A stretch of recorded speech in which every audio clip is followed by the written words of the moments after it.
Evening day student, स्वागत है आप सबका आपके अपने यूट्यूब चैनल। आप सभी विद्यार्थियों का हार्दिक अभिनंदन, हार्दिक स्वागत। जुड़ जाइए एक बार सभी मेरे साथ। और आज अपन एक बहुत ही इम्पोर्टेंट टॉपिक पढ़ने वाले हैं, ठीक है ना। और सरप्राइज है आप लोगों के लिए कि ये एमसीक्यू क्लास ना होकर आज थ्योरी क्लास होने वाली है आप लोगों को। आ जाइए सभी एक बार, सभी शेयर करके और मुझे प्रॉपर बता दीजिए वॉइस वगैरह क्लियर आपको आ रही है या नहीं आ रही है, वो एक बार मुझे कमेंट कर दीजिए। और चलिए क्लास स्टार्ट करते हैं, है ना। और अपन आज पढ़ने वाले हैं शिक्षण अधिगम की प्रक्रिया। शिक्षण अधिगम की शिक्षण अधिगम की प्रक्रिया, टीचिंग लर्निंग प्रोसेस। शिक्षण अधिगम शिक्षण अधिगम प्रक्रिया क्या है, ये वाला टॉपिक आज अपन यहाँ पे पढ़ने वाले हैं, आपके बीच में डिस्कस करने। ठीक है। अब शिक्षण अधिगम प्रक्रिया, देखो ये दो शब्द आपको दिखाई दे रहे हैं, एक तो शिक्षण और दूसरा है आपके सामने अधिगम। ठीक है ना। नमस्कार भाई, आपके लिए सनी लाइफ, गुड इवनिंग आप सबको, गुड इवनिंग। तो देखो शिक्षण अधिगम, सामान्य अर्थ में मैं बात करूं कि शिक्षण का सामान्य अर्थ क्या है। शिक्षण का सामान्य अर्थ, तो शिक्षण का जो अर्थ होता है सामान्य, वो होता है छात्रों को पढ़ाना। छात्रों को पढ़ाना,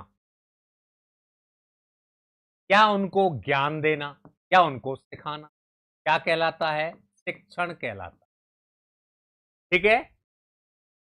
शिक्षण शब्द संस्कृत भाषा की शिक्ष धातु से बना। शिक्ष का मतलब होता है सीखना, सिखाना या ज्ञान ग्रहण करना। अंग्रेजी में शिक्षा को एजुकेशन कहते हैं। एजुकेशन शब्द है वो लैटिन भाषा के एडुकेटम से बना है। एडुकेटम शब्द ई प्लस ड्यूक, ई का मतलब होता है आंतरिक और ड्यूको का मतलब होता है बाहर निकाल। यानी किसको बाहर निकालना, अपने अंतर्निहित शक्तियों को अपने बाहर निकालना शिक्षा कहलाता है। और शिक्षा देने का जो कार्य है वो शिक्षण कहलाता है। अब हमेशा शिक्षण में किसका भाव निहित होता है, अधिगम का। शिक्षण में किसका भाव निहित होता है, अधिगम का भाव निहित होता है, ये आपको बताइए। नमस्कार भाई आप सबके लिए, आप सबके लिए। हाँ, तो एक बार सभी फटाफट से,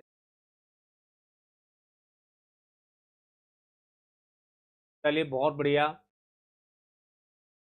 गुड इवनिंग आप सबके लिए। ठीक है। अब अपन बात करते हैं अधिगम, जो कि काफी सारे क्वेश्चंस आपके टीचिंग एप्टीट्यूड में आपको देखने को मिलते हैं अधिगम टॉपिक से। सबसे पहले अपन समझेंगे कि अधिगम क्या है। अधिगम, हमेशा शिक्षण में किसका भाव होता है, अधिगम का। ठीक है। अधिगम को इंग्लिश में क्या बोलते हैं, लर्निंग। क्या बोलते हैं इसको, लर्निंग। लर्निंग। ठीक है। अब अधिगम का मतलब क्या है, अधिगम का तात्पर्य है, अधिगम का अर्थ अपन लगा सकते हैं कि नए अनुभव प्राप्त करना। नए अनुभव प्राप्त करना क्या कहलाता है, अधिगम कहलाता है। नए अनुभव प्राप्त करना,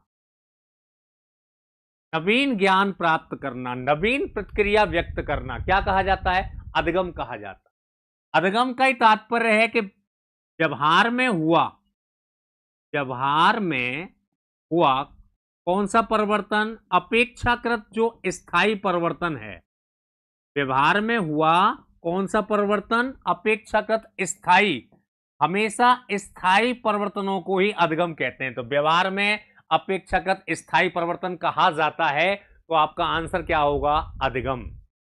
कभी भी अस्थायी परिवर्तनों को अधिगम नहीं कहते हैं।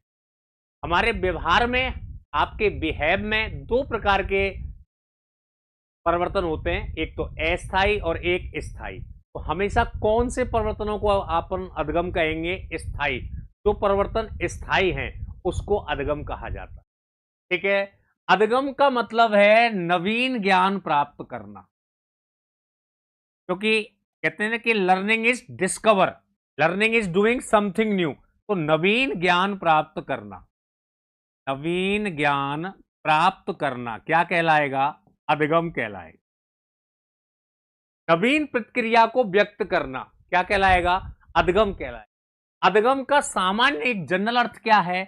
अधगम का मतलब होता है सीखना, हमेशा कुछ नया सीखना। क्या कहलाएगा?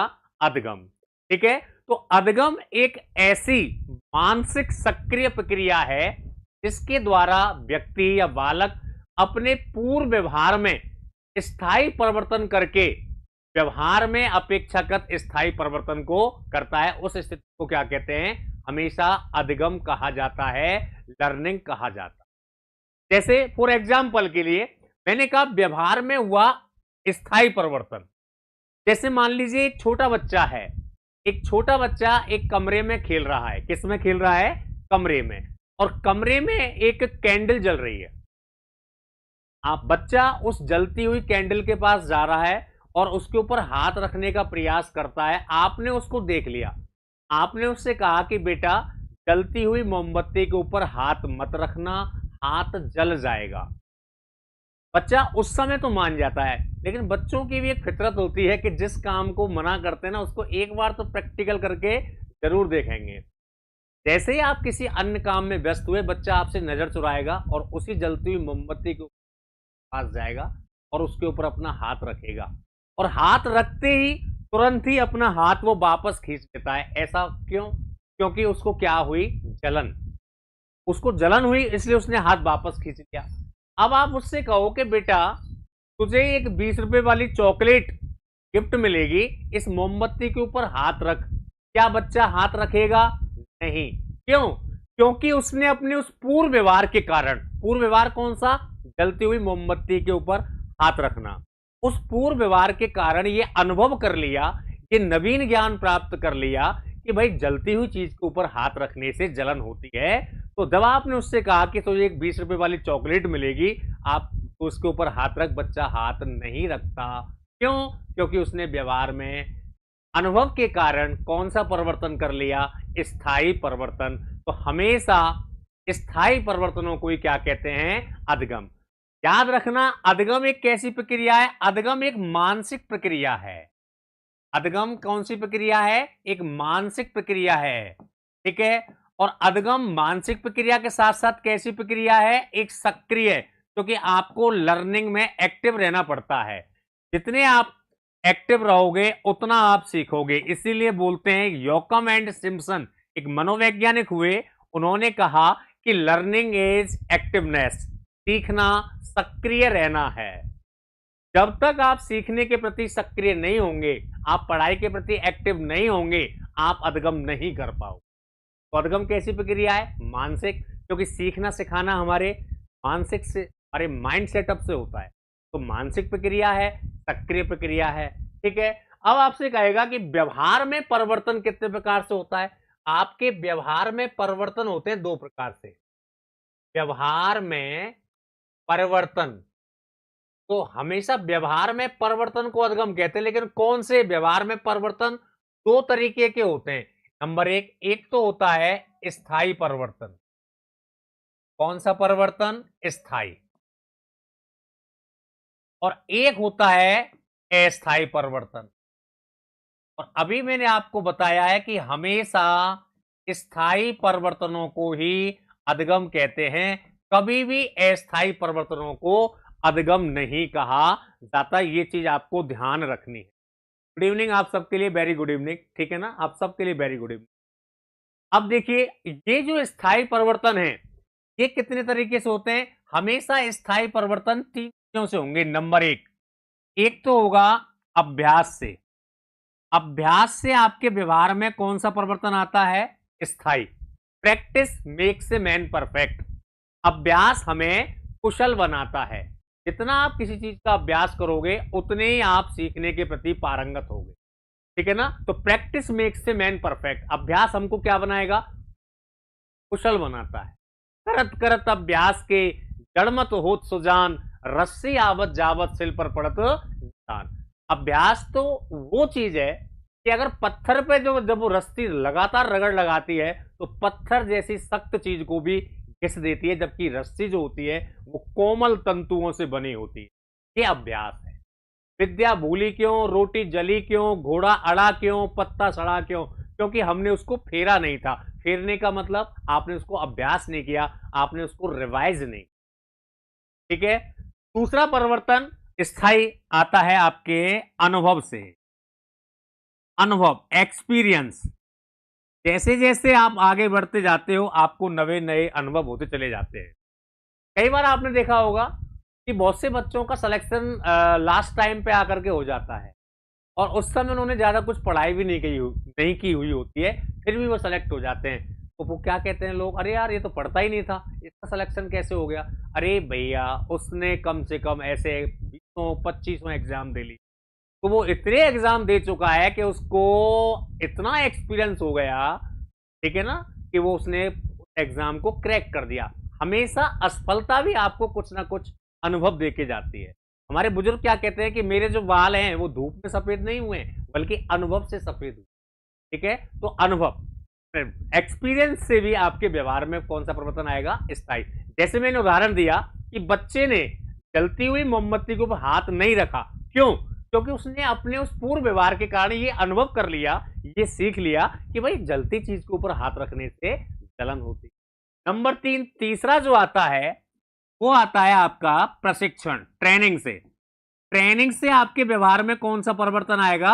हमेशा स्थायी परिवर्तन होगा। तो स्थायी परिवर्तन कितनी चीजों से होता है ध्यान रखना, केवल 3 है। अभ्यास से, अनुभव से और प्रशिक्षण। अभ्यास, अनुभव और प्रशिक्षण के परिणाम स्वरूप व्यवहार में हुए स्थायी परिवर्तनों को हमेशा अधिगम कहा जाता है, लर्निंग कहा जाता है। ठीक है। अब एक तरफ है हमारे अस्थायी परिवर्तन जो कुछ समय के लिए हैं। अब अस्थायी परिवर्तन कौन कौन सी चीजों से होते हैं बताओ? अस्थायी परिवर्तन, आई am reading theory today sir. धन्यवाद धन्यवाद पुनीता सिंह। ठीक है ना, थ्योरी पढ़िए। आप लोगों की डिमांड थी कि सर आप थ्योरी कैसे पढ़ाते हैं, तो आप ये भी देख लीजिए, कोई बात नहीं है, आप थ्योरी पढ़िए। अब इसमें से क्वेश्चंस आते ही हैं। अब तक आपने इतने पीवाईक्यू किए हैं जिसमें आपको ये पता चल गया कि अधिगम टॉपिक से कई सारे क्वेश्चंस आते हैं, क्योंकि शिक्षण में हमेशा अधिगम का भाव होता है। मेरे पढ़ाने के पीछे का भाव क्या है कि मैं आप लोगों को शिक्षण क्या है? शिक्षण एक कम परिपक्व व्यक्तित्व और एक पूर्ण परिपक्व व्यक्तित्व के मध्य चलने वाली एक परस्पर अंतःक्रिया है, जिसमें हमेशा एक पूर्ण परिपक्व व्यक्तित्व कम परिपक्व व्यक्तित्व को आगे बढ़ाने का काम करता है। हमेशा शिक्षण में अधिगम का भाव रहता है। जैसा कि बीओ स्मिथ ने कहा कि शिक्षण एक ऐसी प्रक्रिया है जिसमें अधिगम उत्पन्न कराया जाता है, यानी टीचिंग एक ऐसी चीज है जिसमें सिखाने का भाव होता है। Okay, yes. तो अस्थायी परिवर्तन कितनी चीजों से आएंगे? देखो, नंबर 1 अस्थायी परिवर्तन, जैसे थकान। थकान का मतलब फटीग, आप थक गए। जब हम पढ़ते पढ़ते थक जाते हैं तो क्लास में क्या कहते हैं? सर अब नहीं सर, सर अब बंद कर दीजिए, सर बहुत हो गया आज। ठीक है, कारण आप थक, और आपने कहा, सर ने कहा कि चलो ठीक है, आधा घंटे का मैं आपको ब्रेक दे रहा हूं, आप फटाफट से चाय नाश्ता लीजिए, लंच करिए, और उसके बाद थोड़ा सा आप रेस्ट करने के बाद वापस से क्लास स्टार्ट होगी। तो आपको थोड़ा सा रेस्ट मिल जाता है, आप वापस से पढ़ना शुरू। इसका मतलब आपके व्यवहार में परिवर्तन तो हुआ था कि आपने पढ़ने से मना किया, लेकिन थोड़ा सा आपको रिफ्रेशमेंट मिला और आपने वापस से पढ़ना स्टार्ट कर दिया। अब ये बताइए, स्थायी परिवर्तन था या अस्थायी? क्या थकान हमेशा के लिए आपके अंदर आ गई? नहीं। इसका मतलब अस्थायी परिवर्तन कभी भी अधिगम को नहीं कह सकते। ठीक है। नंबर 2, दूसरा दूसरा देखिए, आपके बीमारी, आपको कोई प्रॉब्लम है, आपको कोई फिजिकली प्रॉब्लम है या मेंटल प्रॉब्लम है, या आप बीमार हैं, आपको फीवर हो रहा है, आपको सिर में हेडेक हो रहा है और आपको पढ़ाया जाए, क्या आप पढ़ोगे? लेकिन जैसे ही आप मेंटली फिट होते हो, फिजिकली फिट होते हो, आप वापस से अपना काम करना शुरू कर देते हो। तो बीमारी के कारण आपने देखा होगा, बीमार व्यक्ति चिड़चिड़ा हो जाता है। किसी के सिर में दर्द हो रहा है, आपने कहा चल पढ़ ले, तो वो आपको झल्ला करके बात करेगा, इसको पढ़ने की पड़ी है, मेरे सिर फटा जा रहा है। इसका मतलब उस समय उसने मना कर दिया, लेकिन जैसे टैबलेट ली, ट्रीटमेंट लिया, पहले की तरह फिट हुआ, वो पढ़ना स्टार्ट कर देता। कौन सा परिवर्तन था? नंबर 3, तीसरा तीसरा जो आता है वो आता है नशा। नशा यानी मादक पदार्थों का सेवन। हमेशा जो मादक पदार्थ होते हैं वो व्यक्ति की उत्तेजना को बढ़ा देते हैं। जैसे कोई ड्रिंकर है, शराब पीने वाला, या कोई किसी प्रकार का नशा करने वाला, तो वो उत्तेजित हो जाता है। ठीक है ना। आपने देखा होगा जो नशा करने वाले होते हैं, जब मान लीजिए उसने शाम को चढ़ा ली, क्या एक बोतल चढ़ा ली, ठीक, अब चढ़ाने के बाद फिर वो ये नहीं देखता कि मैं किससे क्या कह रहा हूं। एक 500 रुपए, 1500 रुपए रोज कमाने वाला व्यक्ति भी अपने आप को टाटा, बिरला, अंबानी से कम नहीं समझता। क्या कहता है, क्या पैसा पैसा करते हो, पैसे की लगा दो ढेरी। लेकिन सुबह जब उसकी उतर जाती है तो सबसे पहले उसका ध्यान कहाँ जाता है, अपनी जेब में, कि मेरी जेब में कल 500 रुपए थे, वो गए तो गए कहाँ। रात को तो तू बड़ा पैसा पैसा बरसा रहा था, सुबह होते ही तू पैसा तलाश कर रहा है। इसका मतलब व्यवहार में परिवर्तन तो हुआ था, लेकिन वो परिवर्तन कैसा है, अस्थायी। नेक्स्ट देखो, नंबर 4 बात करें, है भय के कारण भी हमारे व्यवहार में कौन सा परिवर्तन आएगा, अस्थायी। क्योंकि जब तक हमें किसी से भय है तब तक हम चीजों को अवॉइड कर रहे हैं, लेकिन हमारे अंदर का जब भय निकल जाता है तो फिर हम उस चीजों को वापस से शुरू कर देते हैं। तो भय से भी क्या आएगा, आपका अस्थायी परिवर्तन। नेक्स्ट देखो, तनाव, आपको किसी बात का टेंशन है, तनाव है, या किसी प्रकार की आपको चिंता है, तो भी आपके व्यवहार में परिवर्तन तो आएगा, लेकिन अस्थायी। कब तक, जब तक वो टेंशन आपके अंदर है। जैसे ही वो टेंशन दूर होगी, आप पहले की तरह व्यवहार करना शुरू कर देते हो। ठीक है, नेक्स्ट देखो, ये शब्द बहुत आता है पेपर में, परिपक्वता, मैच्योरिटी। देखो मैच्योरिटी, ये शब्द थोड़ा सा ऐसा है जो बच्चों को कंफ्यूज करता है। क्या परिपक्वता के कारण ही अधगम होता है? नो, परिपक्वता हमारे अधगम को प्रभावित जरूर करता है, लेकिन मैं ये कह दूं कि केवल परिपक्वता से ही अधगम होता है, तो ये गलत है। कई बार आपने घर परिवार में कहते हुए सुना होगा कि ये इतना बड़ा हो गया लेकिन इसमें बुद्धि नहीं आई। इसका मतलब बड़ा हो रहा है तो बुद्धि आ जानी चाहिए, सीख जाना चाहिए, लेकिन जरूरी है क्या कि जो बड़ा हो रहा है वो सीखे ही। लेकिन परिपक्वता अधगम को प्रभावित करने वाले कारकों में जरूर आएगा। जैसे प्रभावित करने वाले कारकों में मैच्योरिटी, टेक ऑफ मैच्योरिटी। जैसे मान लीजिए कक्षा 3 का छात्र है और आपने कक्षा 3 के छात्र को 12th क्लास की केमिस्ट्री की बुक पढ़ने को दे दी, तो क्या वो बच्चा समझ जाएगा? नहीं। क्यों? क्योंकि उस स्तर के लिए वो बच्चा मैच्योर नहीं है। तो परिपक्वता तो एक नैसर्गिक तत्व है। परिपक्वता एक कैसा तत्व है? नैसर्गिक। नैसर्गिक का मतलब प्राकृतिक। भाई सीधी सी बात है, जिसने जन्म लिया है वो बड़ा भी होगा, लेकिन जिसने जन्म लिया है वो जरूरी नहीं है कि वो सीखे। लेकिन परिपक्वता अधगम को प्रभावित जरूर करती है, लेकिन परिपक्वता से कभी भी व्यवहार में स्थायी परिवर्तन नहीं आता, हमेशा अस्थायी परिवर्तन आता है। ठीक है, तो ये सब कारण जो हैं ये अस्थायी परिवर्तन के हैं। आपको हमेशा इन 3 चीजों को ध्यान रखना है कि ये 3 चीजें, ये 3 तत्व जो लिखे हैं, इन्हीं से केवल व्यवहार में कौन सा परिवर्तन आता है, स्थायी। बाकी इनके अलावा अगर कोई सी भी चीज डाल रहा है पेपर में, तो उससे आपके व्यवहार में अस्थायी परिवर्तन होगा, ना कि स्थायी। तो ध्यान रखना, अभ्यास, प्रशिक्षण और अनुभव, इन तीनों से व्यवहार में कौन सा परिवर्तन होता है, स्थायी। ठीक है, निम्न में से व्यवहार को प्रभावित करने वाला स्थायी कारक नहीं है प्रशिक्षण, अभ्यास, अनुभव, चिंता। तो चिंता स्थायी नहीं है, चिंता अस्थायी है। अगर किसी के मन में चिंता स्थायी रह गई ना, तो चिंता और चिता बनने में फिर देर नहीं लगती है। ठीक है, चलिए अब बात करेंगे अधगम की। जो अपन विशेषताएं देखें, अधगम की विशेषता क्या है, अधगम की विशेषताएं मोस्टली पेपर में आती हैं। अधगम की विशेषता क्या है, विशेषताएं देखो भाई, सबसे पहले बात करें कि अधगम परिवर्तन करना है या अधगम परिवर्तन है। अधगम क्या है, परिवर्तन। परिवर्तन किस में होगा, व्यवहार में। और कौन सा होना चाहिए, स्थायी। Learning is change. हमेशा लर्निंग में परिवर्तन का भाव होता है। ठीक है, जिस चीज को आप नहीं जानते हैं उस चीज को सिखाना, तो आपके व्यवहार में क्या आएगा, परिवर्तन आएगा। तो लर्निंग इज चेंज। नंबर 2 बात करें, अधगम विकास करना है। अधगम विकास करना है। Learning is development. विकास करना है। भाई आप अगर किसी चीज को सीखते हो तो अपना विकास ही तो करोगे। तो लर्निंग क्या है, विकास करना है। Learning is development. सीखना, विकास करना है। कभी कभी अधगम और सीखना एक ही बात है। साइकोलॉजी में इसको अधगम बोलते हैं, सामान्य अर्थ में इसको सीखना बोलते हैं। तो सीखना क्या है? विकास करना है। नेक्स्ट देखो, अधगम, अधगम सक्रिय रहना है। अभी मैंने आपको बताया था कि अधगम एक कैसी प्रक्रिया है? अधगम एक मानसिक प्रक्रिया है, अधगम एक सक्रिय प्रक्रिया है, सक्रिय प्रक्रिया है। तो अधगम एक सक्रिय रहना है, अधगम सक्रिय रहना है। Learning is activeness.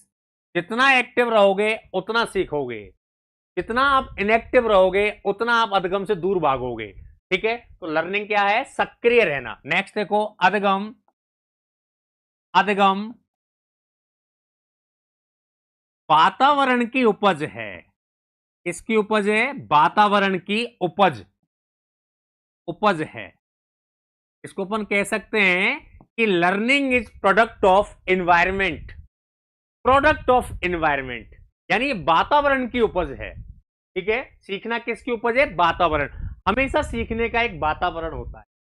सीखने का क्या होता है? वातावरण। जैसे आपने हायर एजुकेशन पढ़ा होगा, वैदिक कालीन शिक्षा प्रणाली, आपने पढ़ी होगी बौद्ध कालीन शिक्षा प्रणाली, मुगल कालीन शिक्षा प्रणाली। तो वैदिक कालीन शिक्षा प्रणाली में गुरुकुल हुआ करते थे। और गुरुकुल कहां हुआ करते थे? नगर के कोलाहलपूर्ण वातावरण से दूर, प्रकृति की सुरम्य गोद में, किसी नदी, सरोवर, तालाब या जलाशय के किनारे हुआ करते थे। क्यों? क्योंकि उस समय हमारे पास आज की तरह से आधुनिक टीचिंग मेथड्स नहीं थे। हमारे आज की तरह हमारा जो आजकल हमारे पास नए नए इनोवेशन है, ऐसे कोई इनोवेशन नहीं थे। गुरुजी मौखिक रूप से पढ़ाते थे, छात्र मौखिक रूप से पढ़ते थे, गुरुजी सुनाते थे, छात्र उनको चिंतन, मनन और निधिध्यासन, जिसको एकाग्रचित्ता कहते हैं, उनको यूज करके को वापस से चीज। तो मन को एकाग्रचित करना बहुत जरूरी था, और मन को एकाग्रचित करने के लिए वातावरण का पीसफुल होना, एनवायरमेंट का शांतिपूर्ण होना बहुत जरूरी। तो इसीलिए कहते हैं कि सीखने का क्या होता है? एक वातावरण। भाई देखो, आप पढ़ने बैठे, आप तभी तो पढ़ने बैठे, और जैसे ही आप पढ़ने बैठे और आपके पड़ोसी ने तेज आवाज में, तेज साउंड में डीजे चला दिया, डीजे और कोई तड़कीला भड़कीला सॉन्ग चला दिया, तो आप ना चाहते हुए भी आप चीजों पर अवधान नहीं कर पाओगे, ध्यान नहीं दे पाओगे।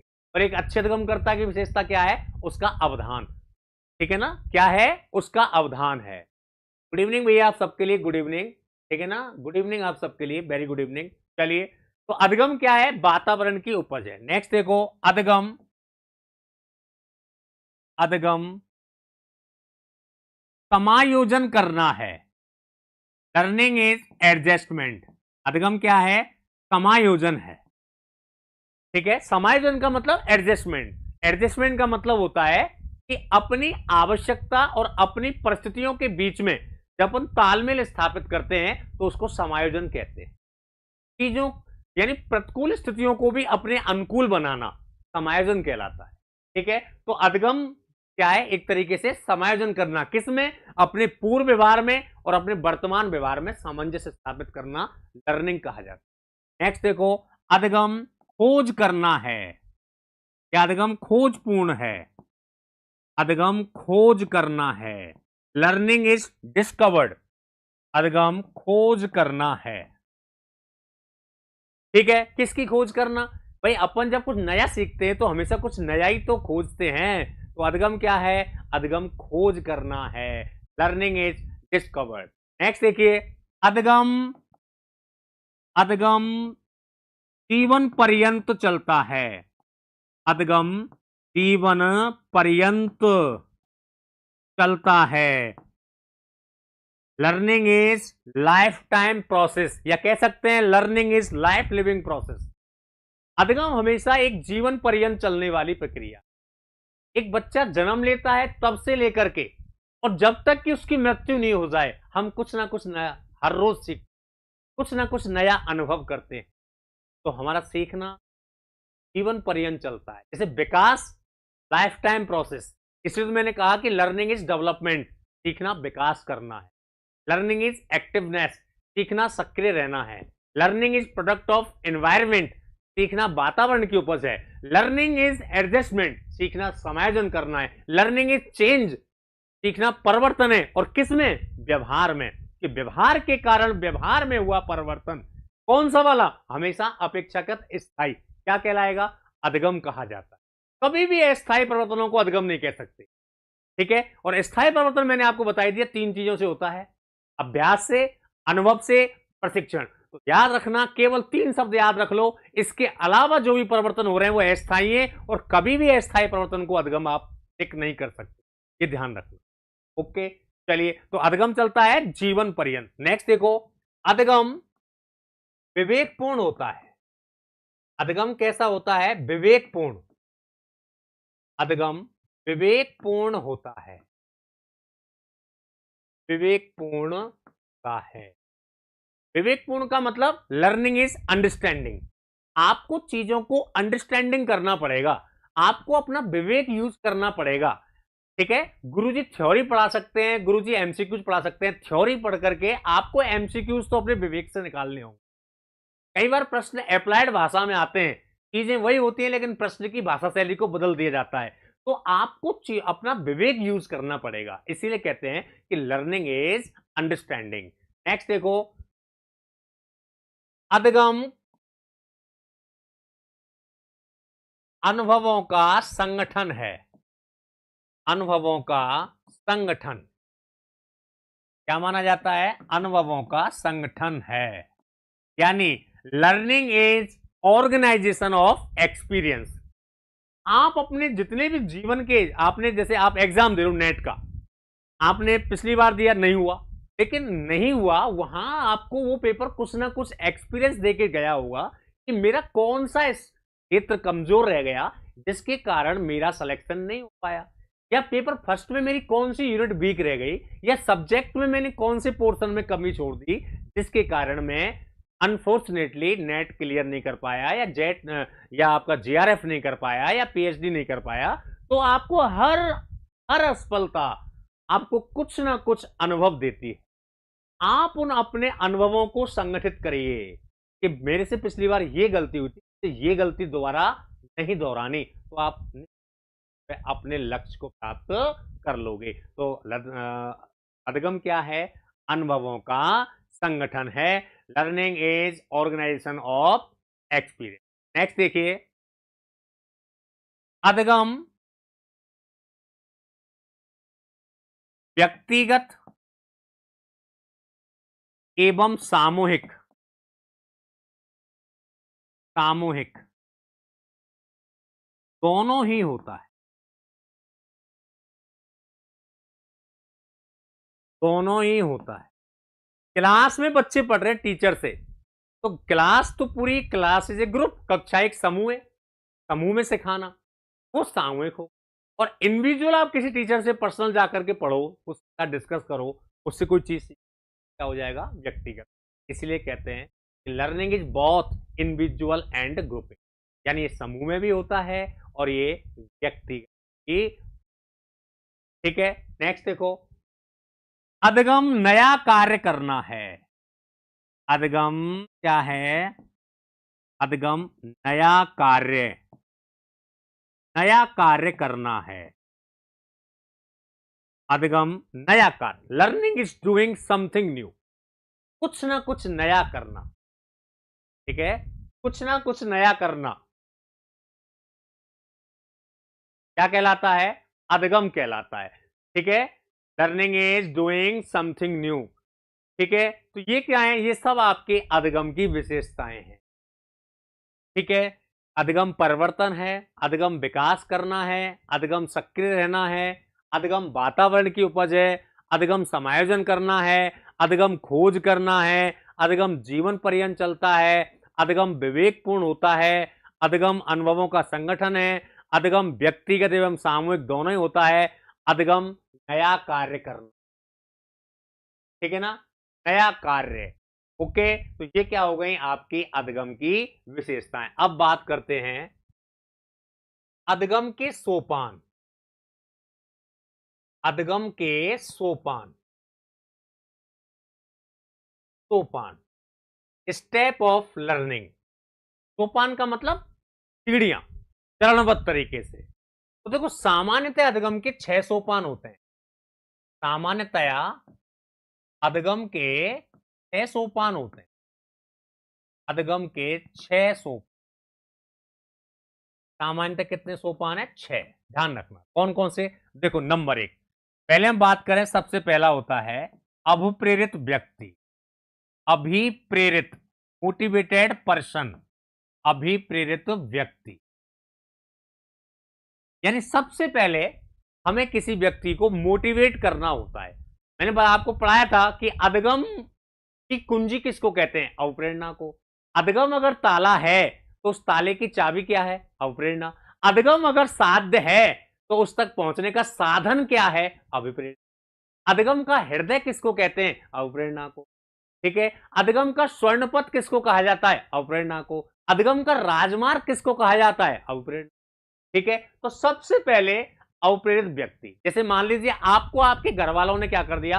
मोटिवेट कर दिया कि जाओ बेटा, आप तो नेट की तैयारी करो, आप तो यूजीसी जेआरएफ की तैयारी करो, आप तो पीएचडी करिए, आप तो असिस्टेंट प्रोफेसर बनना है आपको, तो आप पैसे देने की चिंता मत करो, हम तेरे पीछे हैं, तेरा काम बढ़िया पहनना, बढ़िया खाना और पढ़ना, तो और पैसे देने की चिंता मत करे, कितना भी खर्च हो जाए वो हम हैं। ठीक। इसका मतलब आपको क्या कर दिया? मोटिवेट। अब मोटिवेट होकर के आपको जब मोटिवेट कर दिया तो मोटिवेटेड पर्सन क्या करेगा? विभिन्न प्रकार की अनुक्रियाएं करेगा। अनुक्रिया का मतलब वेरियस रेस्पॉन्स दोगे, जैसे कोचिंग जाओगे, ऑनलाइन कोर्स लोगे, या गाइड से पढ़ोगे, टेक्स्ट बुक से पढ़ोगे, चैट जीपीटी से पढ़ोगे, नेट से पढ़ोगे, यूट्यूब से पढ़ोगे, सेल्फ स्टडी करोगे, अपने दोस्तों से डिस्कस करोगे। आपने विभिन्न अनुक्रियाएं की, तो नंबर 2 क्या आएगा? दूसरा क्या आएगा? विभिन्न अनुक्रियाएं। विभिन्न अनुक्रिया बोलो या प्रतिक्रिया बोलो, एक ही बात। इसको कह सकते हैं पर वेरियस रेस्पॉन्स। इसको क्या बोलेंगे? Motivated person. वेरियस रेस्पॉन्स यानी आपने क्रिया करना शुरू, और भैया जब क्रिया करते हैं तो भाई निश्चित है काम करने वाले को जीवन में बाधाएं आती हैं, तो आपके रास्ते में क्या आएंगी? बाधाएं आएंगी। जब आप कार्य स्टार्ट करोगे तो आपको कुछ ना कुछ तो बाधाएं आएंगी। हो सकता है आपको टीचिंग एप्टीट्यूड समझ में नहीं आ रहा हो सकता है रिसर्च समझ में नहीं आ रहा हो सकता है हायर एजुकेशन समझ में नहीं आ रहा हो सकता है आपको ईवीएस समझ में नहीं आ रहा हो सकता है आपको मैथमेटिक्स नहीं आ रहा हो सकता है आईसीटी नहीं आ रहा हो, या हिस्ट्री की बात करें तो मिडिवल हिस्ट्री नहीं आ रही हो, या मॉडर्न हिस्ट्री नहीं आ रही हो, या जो पार्ट है आपके सिलेबस के, तो आपको किसी पार्ट में तो प्रॉब्लम आएगी। यानी आपके रास्ते में क्या आएंगी? बाधाएं। अब बाधाओं को बोलते हैं बैरियर। आ गए, बैरियर का मतलब रुकावट। अब बाधाओं को कैसे दूर करते हैं? बाधाओं को बेटा दूर करते हैं पुनर्बलन देकर के। बाधाओं को दूर करेंगे पुनर्बलन। पुनर्बलन को बोलते हैं रेनफोर्समेंट। ठीक है। बाधाएं आए कि चिंता मत करें, गुरुजी से आपने पूछा कि आप घबराओ मत, हम समझाएंगे इसको। आप तो आपको पुनर्बलन दे दिया, आपको रेनफोर्समेंट दे दिया। जब व्यक्ति को रेनफोर्समेंट मिलता है यानी पुनर्बलन मिलता है, तो इससे व्यक्ति क्या करता है? अपने अनुभवों का संगठन। अपने अनुभवों का क्या करता है? संगठन। मैंने अभी आपको लिखाया था कि अधगम क्या है? अधगम अनुभवों का संगठन है। Learning is organization of experience. ठीक है। तो हम क्या करेंगे? अनुभवों को संगठित करेंगे। ठीक है ना। और जब आप अपने अनुभवों को संगठित करोगे तो आपको किसकी प्राप्ति हो जाएगी? लक्ष्य की प्राप्ति हो जाएगी, गोल आपको मिल जाएगा। तो ये कितने सोपान है? ये 6 सोपान है। सबसे पहले अवप्रेरित व्यक्ति, मोटिवेटेड पर्सन, मोटिवेट होकर के विभिन्न प्रकार की क्या करता है? प्रतिक्रियाएं। रास्ते में क्या आती हैं? बाधाएं। बाधाओं को दूर करते हैं पुनर्बलन से। पुनर्बलन के द्वारा व्यक्ति क्या करता है? अपने अनुभवों का संगठन। और जिस व्यक्ति ने अपने अनुभवों को संगठित कर लिया, अंतत्व गत्वा उसको लक्ष्य की प्राप्ति हो जाएगी। ठीक है। ये कितने सोपान है? सामान्यतः 6। अब मैं इसको एक डायग्राम से समझाऊं कि देखो, सबसे पहले मोटिवेटेड पर्सन होता है, यानी कोई व्यक्ति, आपने उसको मोटिवेट कर दिया। मोटिवेट होकर के व्यक्ति क्या करेगा? वेरियस रेस्पॉन्स देगा, विभिन्न क्रियाएं करेगा। अब विभिन्न क्रियाएं यानी मोटिवेटेड पर्सन हो गया, उसने क्या करी? विभिन्न प्रतिक्रियाएं। ये आपकी क्रियाएं हैं सब, ये आपके वेरियस रेस्पॉन्स हैं। कोचिंग जाना, ऑनलाइन पढ़ना, यूट्यूब से पढ़ना, आप कर रहे हो ना ये। अब हो सकता है आपके रास्ते में क्या आएंगी? रुकावटें, बाधाएं आ गई। ये क्या है? बाधाएं, बैरियर आ गए। अब बैरियर को दूर किया रोहित सर ने, किससे? आपको रोहित सर ने दिया रेनफोर्समेंट। बेटा घबराओ मत, मैं ऐसा कोर्स लेके आ रहा हूं, मैं आपके लिए फर्स्ट पेपर में ये करने वाला हूं, मैं आपको थ्योरी क्लास भी देने वाला हूं, इस तरह से तो आपको रेनफोर्समेंट मिला, आपको पुनर्बलन मिला। पुनर्बलन से आप क्या करते हो, अपने organization of experience, organization of experience, अपने एक्सपीरियंसों को दोबारा से इकट्ठा करते हो। और जब व्यक्ति अपने एक्सपीरियंस को इकट्ठा कर लेता है, संगठित कर लेता है, तो उसको लक्ष्य की प्राप्ति हो जाती है। तो ये कितने सोपान है? 6। नोट करना चाहें नोट कर लो, स्क्रीनशॉट लेना चाहें स्क्रीनशॉट ले लो। ओके, नमस्कार भैया, नमस्कार लता राणा सर, नमस्ते, आप सबके लिए नमस्ते। Evening, good evening, I am reading sorry today. Okay, धन्यवाद, thank you. Hello sir, hi. Okay, hello hi चलती रहेंगी, है ना, आप लोग पढ़ते रहो। यस, चलिए, ये अधगम के सोपान है 6। कितने सोपान है? 6 सोपान है, ये आपको ध्यान रखना है। ओके, अब बात करें कि एक मनोवैज्ञानिक हुए डिसेल एवं मर्सेल। डिसेल एवं मर्सेल ने, आपसे पेपर में पूछा जाएगा, डिसेल एवं मर्सेल, मर्सेल ने अधगम के कितने सोपान बताए? तो इन्होंने सोपान बताए 5। कौन कौन से? देखो, सबसे पहले अप्रेरित व्यक्ति, सिमिलर है दोनों में सिमिलर है ना। अप्रेरित व्यक्ति मोटिवेटेड पर्सन व्यक्ति है, और मोटिवेट होके क्या करेगा सर? अनुक्रियाएं करेगा, विभिन्न प्रकार की क्रियाएं करेगा, विभिन्न प्रकार की क्या करेगा? क्रियाएं करेगा, विभिन्न अनुक्रियाएं करेगा, वेरियस रेस्पॉन्स देगा वो। ठीक, रास्ता में क्या आएंगी? रास्ते में आएंगी बाधाएं, बाधाएं, मुश्किलें, मुश्किलें जरूर आती हैं। मुश्किलें क्यों आती हैं? कि मुश्किलें दिल के इरादे आजमाती हैं, स्वप्न के पर्दे निगाहों से हटाती हैं, मतहार गिरकर ओ मुसाफिर की ठोकरें इंसान को चलना सिखाती है। तो मुश्किलों का आना भी तो पार्ट ऑफ लाइफ है, और मुश्किलों से हंस के बाहर आना ये आर्ट ऑफ लाइफ है। ठीक है, तो बाधाएं आएंगी, कार्य करने वालों के ही सामने बाधाएं आती हैं, पढ़ने वालों के सामने ही बाधा आती है। जो बच्चा पढ़ेगा ही नहीं तो उसको तो कोई बाधा आनी ही नहीं है। ठीक है, बाधाएं। अब बाधाओं पर ये इन्होंने क्या कहा कि बाधाएं आ रही हैं तो आप करो सही अनुक्रिया का चयन। किसका? सही अनुक्रिया का चयन। यहां से अलग हो गया, सही अनुक्रिया का चयन मतलब आप उचित रेस्पॉन्स को अपनाओ, सही अनुक्रिया का कर लो चयन। और जब आप सही का चयन कर लोगे, आप सही को पकड़ लोगे, तो क्या मिल जाएगा? आपको अपना लक्ष्य मिल जाएगा, आपको गोल की प्राप्ति हो जाएगी। ये डिसेल एवं मर्सेल ने अधगम के 5 सोपान बताए हैं।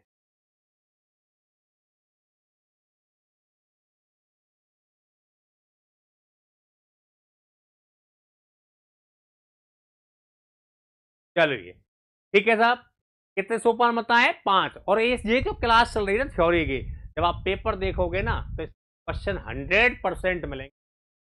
ओके, 100% आपको क्वेश्चन मिलने हैं।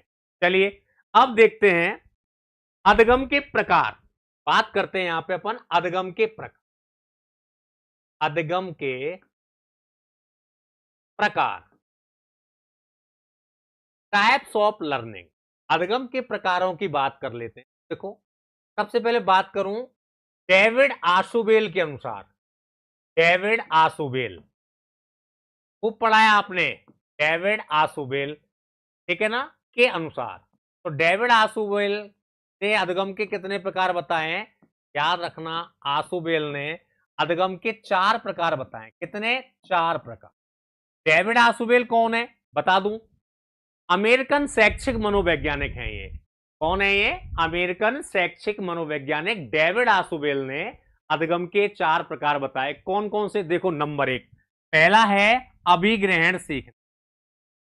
अभिग्रहण सीखना, इसको इंग्लिश में बोलते हैं रिसेप्शन लर्निंग, अधिग्रहण सीखना।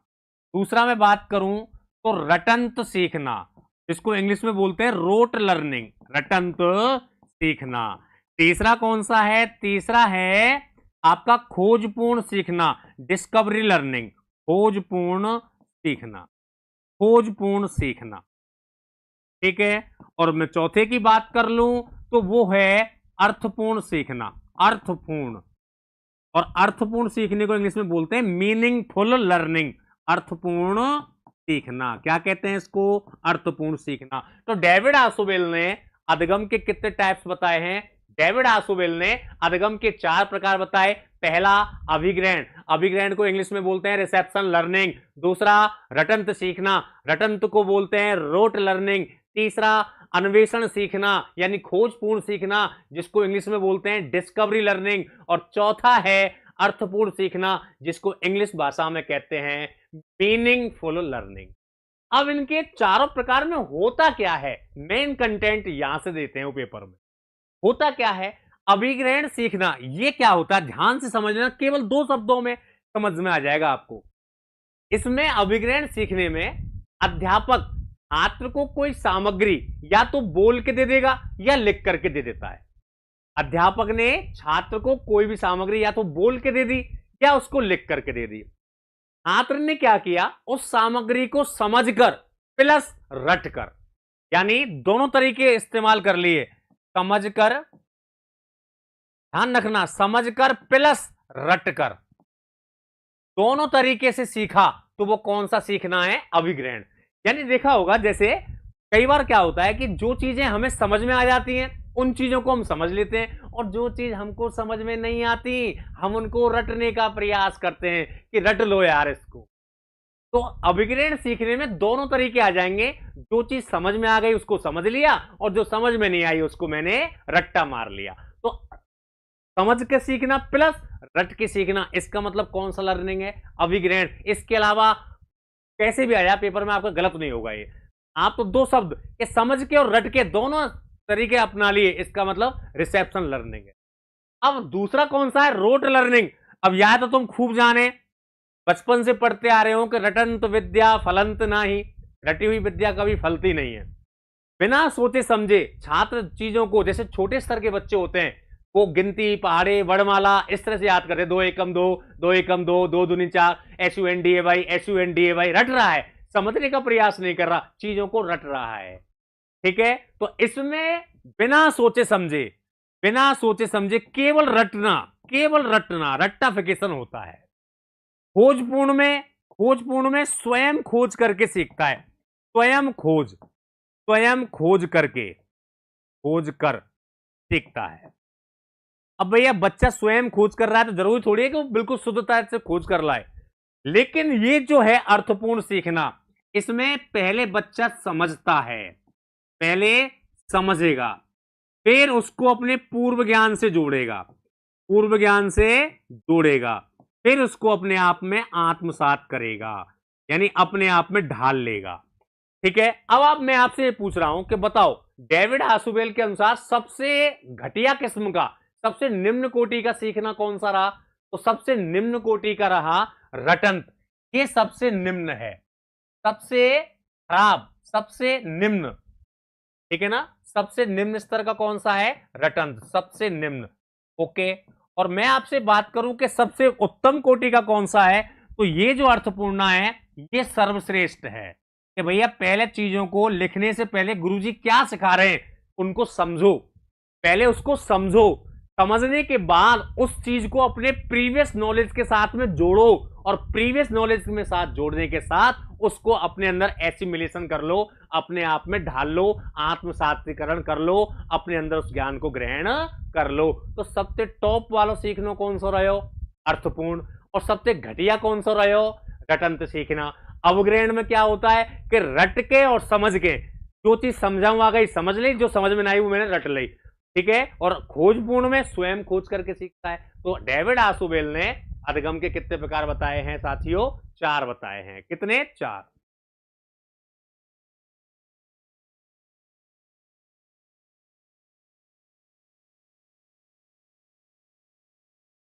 चलिए बहुत बढ़िया, ठीक है ना, समझ में आया यहां तक।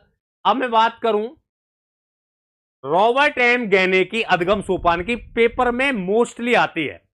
रॉबर्ट एम गैने, रॉबर्ट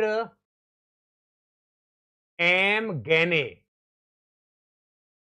गैने की अधगम सोपान की, लर्निंग हेराइची बोलते हैं इंग्लिश में, अधगम सोपान की, सोपान की।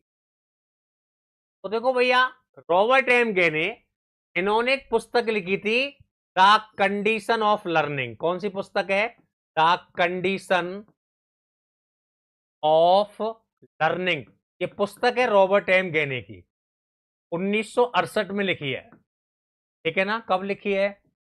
1968। रॉबर्ट गेने फ्रॉम अमेरिका। इन्होंने अधिगम के 8 सोपान बताए। कितने? 8 सोपान।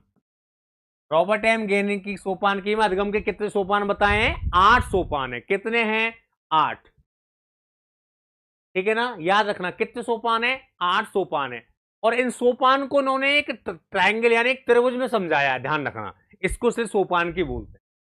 अब इनके 8 प्रकार कौन से? देखो, नंबर 1, पहला संकेत अधिगम।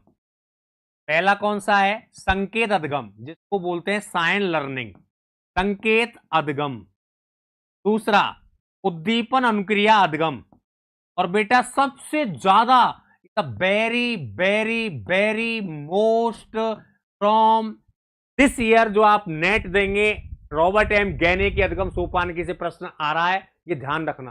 प्रश्न छपेगा, ये ध्यान रखना, ठीक है। चाहे तो इसको यहां से मैं जो बोल रहा हूं इसको क्लिप को वायरल कर दो, यहां से क्वेश्चन आना है। इसको कैसे पूछता है? इसके प्रकारों को क्रम से पूछता है। ये कभी कभार ये पूछता है कि इसके पहले कौन आएगा, इसके बाद। सोपान की का मतलब क्या होता है? सीढ़ीबद्ध, क्रमबद्ध तरीके से। तो 8 प्रकारों को वो 8 प्रकारों के क्रम पूछ लेता है। और क्रम को कब आप सेट कर पाओगे? जब वो चीज आपको याद है। तो बेटा इसको ढंग से समझना, ठीक है ना। चलिए, तो देखो, उद्दीपन अनुक्रिया अधिगम, उद्दीपन अनुक्रिया, इसको बोलते हैं एसआर, ठीक है, अधिगम। दूसरा हो गया। तीसरा है श्रृंखला अधिगम, चेनिंग सिस्टम, श्रृंखला अधिगम, श्रृंखला अधिगम। और चौथा कौन सा है? चौथा है शाब्दिक अधिगम, शाब्दिक अधिगम, वर्बली लर्निंग। पांचवा है बहुविभेद, वेरियस डिफरेंस, बहुविभेद अधिगम। दो चीजों में अंतर करके पढ़ाना। छठवां है प्रत्यय अधिगम, प्रत्यय, कंसेप्ट। और प्रत्यय को कभी कभी संप्रत्यय भी कह देता है, संप्रत्यय, कौन इंग्लिश में बोलेंगे? कंसेप्ट, प्रत्यय अधिगम। और जब प्रत्यय के बाद में सातवां है नियम अधिगम, रूल्स लर्निंग, नियम अधिगम। कौन सा है? नियम। और लास्ट है आपका समस्या समाधान अधिगम, समस्या समाधान अधिगम। ये रॉबर्ट एम गेने की सोपानकी के 8 प्रकार हैं। कितने प्रकार हैं? 8।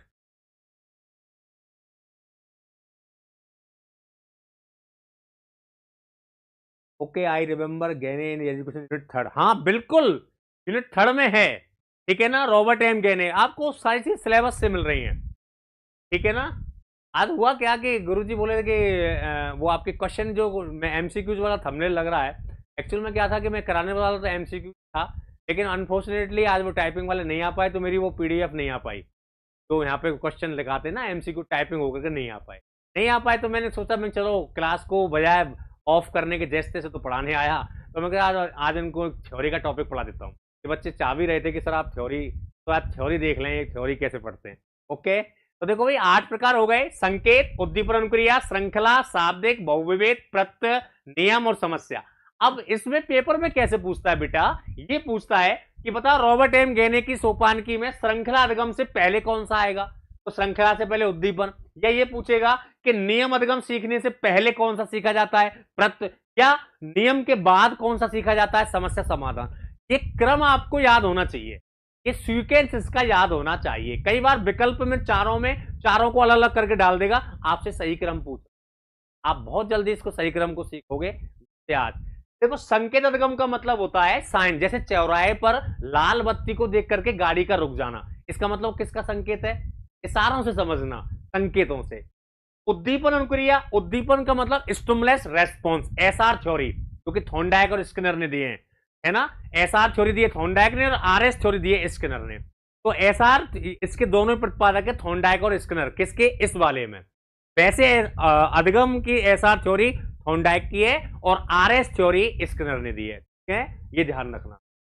उद्दीपन अनुक्रिया मतलब होता है कि कोई उद्दीपन होता है जिसको देख करके व्यक्ति क्रिया करता है। और उद्दीपन क्या होता है, स्टिमुलस क्या होता है, कोई भी चीज, कोई भी वस्तु जिसके कारण प्राणी क्रिया करने के लिए प्रेरित हो जाए, उद्दीपन कहलाता है। ठीक है।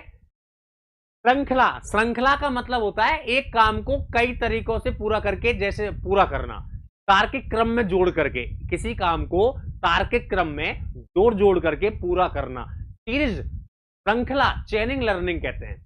शाब्दिक अधिगम में इसमें शाब्दिक अभिव्यक्ति कराई जाती है, जैसे कविता पाठ करना, भाषण देना। बहुविवेद का मतलब है दो चीजों में अंतर करके पढ़ाना, जैसे संधि और समास में अंतर करके पढ़ाना, जैसे पालतू जीव और जानवरों में अंतर करके पढ़ाना। ठीक है। प्रत्यय, प्रत्यय का मतलब होता है किसी के बारे में कुछ विचार बनाना, अपने कॉन्सेप्ट मैपिंग करना, इसको बोलते हैं प्रत्यय मानचित्र। फिर प्रत्यय जब बना लेते हैं तो प्रत्यय के आधार पर आप बनाते हैं नियम, कोई भी सामान्य सा नियम, और जब नियम लगा देते हैं तो समस्याओं का हो जाता है भाइयों समाधान। तो रॉबर्ट एम गैने ने अधिगम के कितने सोपान बताए हैं? 8। कौन सी पुस्तक में? The condition of learning. याद रखना, इनमें से शुरू के 4, ये शुरू के 4 उन्होंने बच्चों के दृष्टिकोण से अच्छे बताए हैं और अंत के 4 अध्यापकों के लिए सर्वश्रेष्ठ बताए हैं। हाँ बिल्कुल, हाई प्रॉब्लम सॉल्विंग, बहुत बढ़िया, बहुत बढ़िया। चलिए, बहुत बढ़िया। ठीक है ना, ये चीज आपको ध्यान रखनी है। अब देखिए, अब यहां पे आप देखिए, अब इसको अपन ट्रिक से याद करना है। इसको क्रम पूछता है तो क्रम याद कैसे होगा, इसकी ट्रिक बता देता हूं। ट्रिक्स आप समझें, 2-4 बार बोलोगे वो ट्रिक्स आपको याद हो जाएगी। इसको बोलना CR SR कसरा, कसरा बहु पनिस। थोड़ा सा 1-2 बार मूट पटांग लगेगी लेकिन याद हो जाएगी। CR SR ससरा बहु पनिस। अब देखो, CR का मतलब है कंडीशनिंग लर्निंग, यानी संकेत देख करके, इसका मतलब तो हो गया संकेत। SR का मतलब स्टिमुलस रेस्पॉन्स, उद्दीपन अनुक्रिया हो गया। त्रा से क्या बन जाएगा? श्रृंखला। सा से बन जाएगा शाब्दिक। बहु से बन जाएगा बहुविवेद।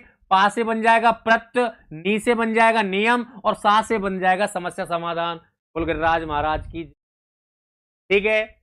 CR का मतलब संकेत, SR का मतलब उद्दीपन अनुक्रिया, SR को बोलेंगे स्टिमुलस रेस्पॉन्स, स्टिमुलस का मतलब उद्दीपन और रेस्पॉन्स का मतलब अनुक्रिया। 2 हो गए। त्रा से बनेगा श्रृंखला, सा से बनेगा शाब्दिक, बहु से बहुविवेद, पा से प्रत्यय, प्रत्यय कोई संप्रत्यय बोलते हैं, नी से नियम और सा से समस्या समाधान।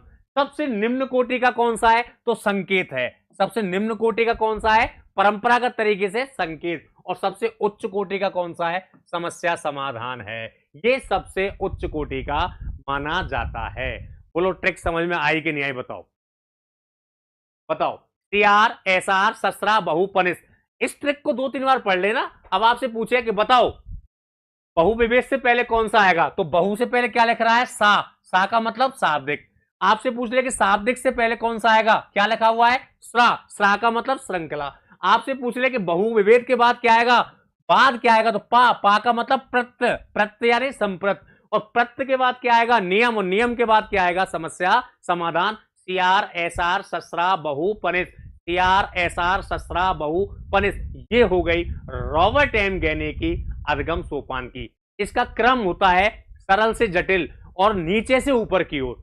त्रिभुज में नीचे से ऊपर, पहला संकेत, फिर दूसरा उद्दीपन अनुक्रिया, तीसरा श्रृंखला, चौथा शाब्दिक, पांचवा बहुविवेद, छठवां प्रत्यय, सातवां नियम और आठवां समस्या समाधान। ओके, आया कि नहीं आया? तो बताओ समझ में आया? समझ में? CR SR ससरा बहु पनेस। ठीक है। ये हो गए रॉबर्ट एम गैने के अधिगम सोपान। डेविड आसुबेल ने अधिगम के 4 प्रकार, अभिग्रहण सीखना, रटंत सीखना, आपका अर्थपूर्ण सीखना और खोजपूर्ण सीखना। सबसे घटिया किस्म का कौन सा है? रटंत। सबसे बढ़िया वाला कौन सा है? अर्थपूर्ण। ठीक है। रॉबर्ट एम गैने की सोपान की में सबसे घटिया कौन सा है? संकेत। सबसे बढ़िया कौन सा है? समस्या। सबसे उच्च क्वालिटी का कौन सा है? समस्या समाधान, प्रॉब्लम सॉल्विंग। ठीक है। प्रॉब्लम सॉल्व करने के लिए, प्रॉब्लम सॉल्व किससे होती है? नियम से। नियम बनाने के लिए क्या क्या करना पड़ता? नियम बनाने से पहले क्या होता है? प्रत्यय। प्रत्यय बनाने से पहले क्या करना पड़ता है? बहुत सारी चीजों में अंतर करना पड़ता है।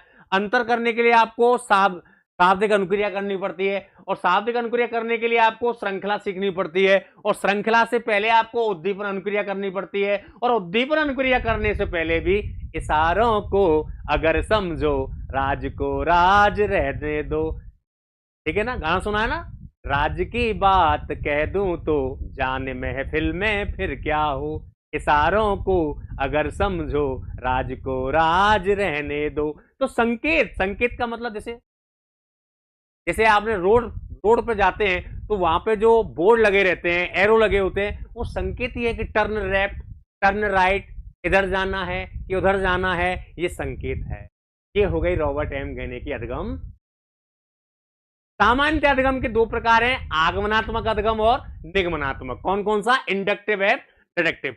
एक तो आगमनात्मक अधिगम होता है, आगमनात्मक आगमनात्मक अधिगम, और एक होता है निगमनात्मक। आगमनात्मक अधिगम में पहले क्या दिए जाते हैं? उदाहरण दिए जाते हैं और बाद में नियम बताया जाता है, जबकि निगमनात्मक में पहले नियम और फिर उदाहरण दिए जाते हैं। ये हो गया आपका अधिगम टॉपिक। ठीक है, मिलते हैं कल से मतलब परसों मंडे को आपके वही। ठीक है, कैसा रहा क्लास का अनुभव? अपने कमेंट्स, अपनी राय कमेंट बॉक्स में जरूर आपको दर्ज करनी है। थैंक यू, जय हिंद, जय श्री राधे।